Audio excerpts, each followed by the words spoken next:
I just want to sit here and talk about something really quick.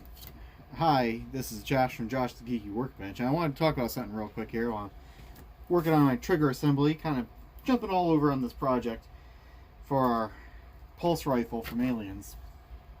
The problem I was having when attaching the grip to the Thompson submachine gun part, it requires you to bolt in through the trigger assembly. So I found myself a nice long bolt to thread in through the hole. So it has lots to grip onto. Nice coarse thread so it really bites in. The problem is the head on this bolt was so big, let me show you, that it would actually stick out quite a bit. And that caused the trigger itself to hit the head of the bolt, causing it, the whole thing, to kind of not want to work right. So what I did, I found a smaller bolt, although it's slightly shorter, well, considerably shorter. It's coarse and it's got a much smaller head to it. So now when I put it in, it's a lot shorter, and the trigger mechanism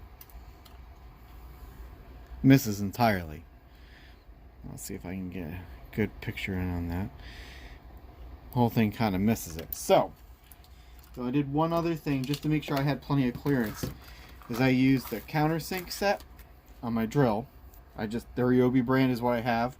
Sure, any countersink would work, or even a drill bit if you're nice and careful with it. Drill bits have a tendency to bite into plastic and really tear it to pieces, but the countersinks are nice because they just have these teeth on the sides to tear away a little bit of material. So I was alternating between an 8 and a 10. So I'd put it on my drill, and I started with an 8, went down, opened the top of it up to a 10, and kept adjusting it until I had the screw down where I liked it, so it sits in that hole pretty nice. It's down almost all the way, but it still has plenty of plastic. It's a little hard to see. There's plenty of plastic in there, so now I can take the handle and install it the way that it should be installed. Let's do that real quick while we're here.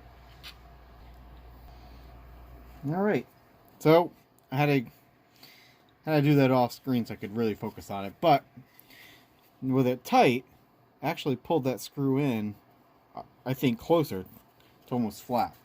Nice and strong. So now let's put our trigger back in, and there's it, our pin.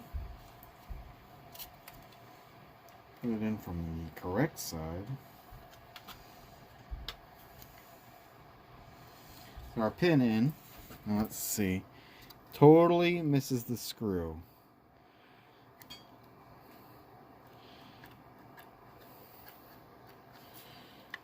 So now, got my trigger assembly working, I'm going to put the catch back in. Why not, since we're here? We'll put all the parts together, but we'll put enough into a little demonstration. So now we got the whole assembly here is moving. And I'm going to go into better detail on this later. I just want to have a little fun.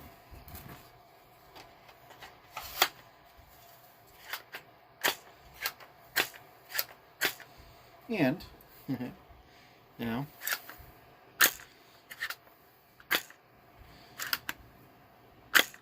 here we go.